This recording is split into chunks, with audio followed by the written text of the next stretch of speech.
pug named Henry Bremis started his workday just as any other, by sitting down at his bank teller desk and cracking the spine of a fresh new book.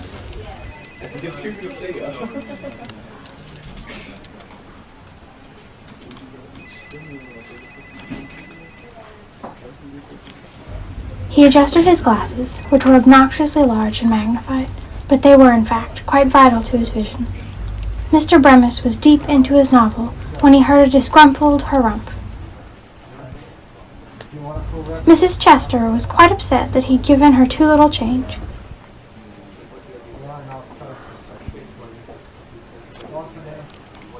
"Oh, I am so sorry. This novel is just so fascinating." Henry babbled on about the book and gave Mrs. Chester the correct amount.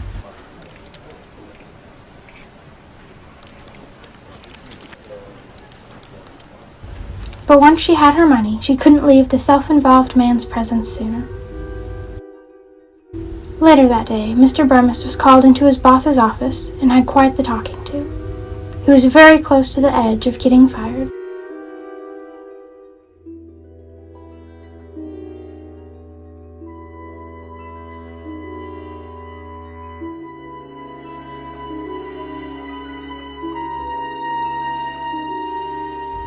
After a long day at the bank, Mr. Bremis couldn't wait to get home and read, but to his dismay, his wife Helen was very upset, and righteously so.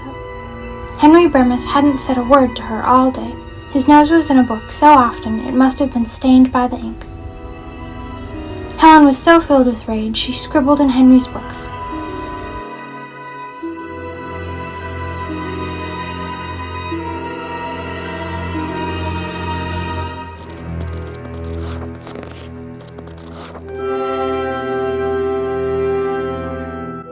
After the fight, Mr. Bremis returned to work. In order to read alone, he grabbed some reading material and headed down to the bank's vault.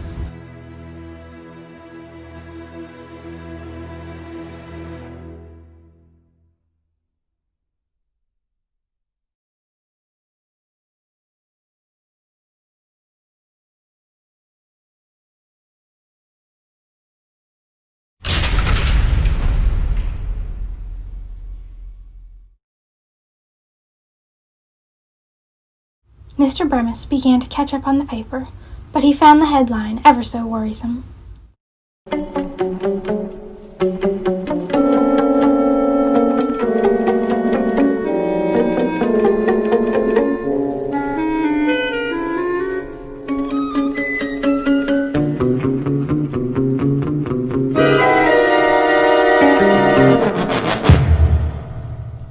It was at that moment that the earth shook beneath his small paws, clutching the paper.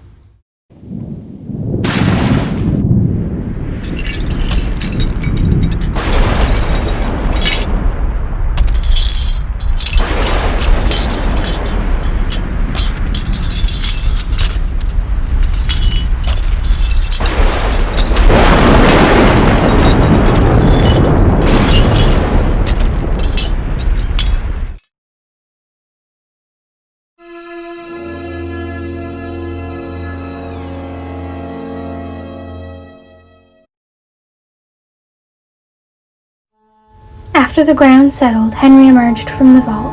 When he finally got upstairs, past all the rubble, the entire bank was demolished. There weren't even walls left, so he merely stepped outside. He had a look around and realized it wasn't just the bank that was gone. Everything was. Everyone was.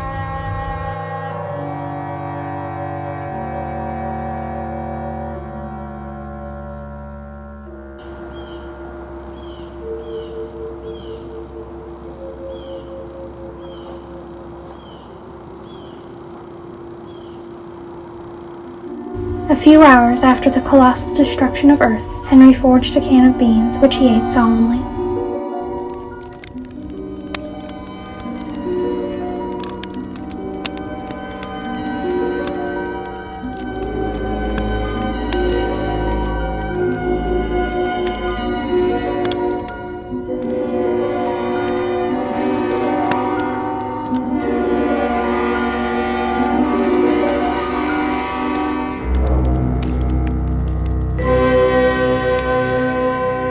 Mr. Bemis then did some exploring.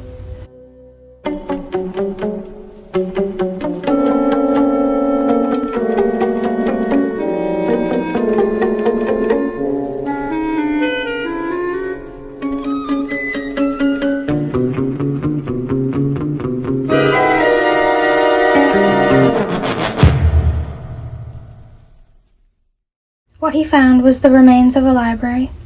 At that moment an epiphany came to him. "There's enough time at last," he murmured to himself. "Enough time indeed, Mr. Bemis. You can read every single book in the world without anyone complaining." And so that's what he did.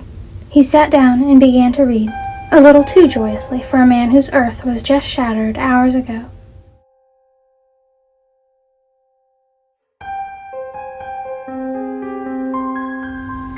But like Geoffrey Chaucer had written in a poem, Henry had of course read, "All good things must come to an end."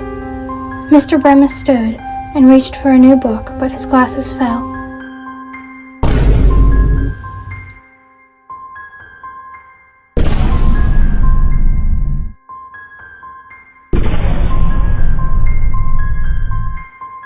Without them he was as blind as a bat. While panicking to find the priceless item, his hind paw made an awful crunch on something. He put them back on, but there was no hope. Time enough for sure, but not a single pair of unshattered glasses left on the planet, nor even an eye doctor. Now to most, this just seems like the unfortunate tale of a pug who is desperately close to happiness, but you may be thinking it's something more. That perhaps Mr. Bemis had it coming after he dismissed so many people just so he could read about fictitious ones. Of course that's not true, unless this isn't Earth after all. Unless Henry Bemis is in a place where this type of torture would occur. Unless he's in the Twilight Zone.